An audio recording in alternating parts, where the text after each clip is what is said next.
মালয়েশিয়ার পরিস্থিতি যদি বলতে হয় তাহলে বলতে হবে পুরো বিশ্বেরই পরিস্থিতি খুব একটা ভালো না। আর মালয়েশিয়ার পরিস্থিতি তো আরও খারাপ।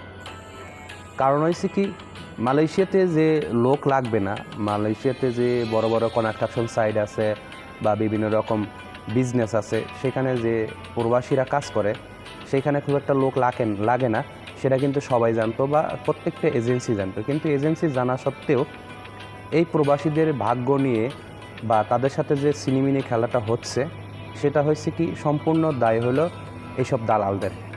প্রবাসীদেরকে বা বাংলাদেশিদেরকে দোষ দিয়ে কোনো লাভ নেই। কারণ হয়েছে কি, জীবিকার তাগিদেই কিন্তু আমরা প্রবাসে এসে থাকি বা প্রবাসে এসে টাকা পয়সা উপার্জন করি। তো এই ক্ষেত্রে সরলতার ভান করে, সরলতার জায়গাটা দখল করেই কিন্তু এইসব দালালরা এইসব চক্র করে বসে থাকে। তো এখন তাদেরকে নিয়ে আসা হয়েছে, নিয়ে আসার পরে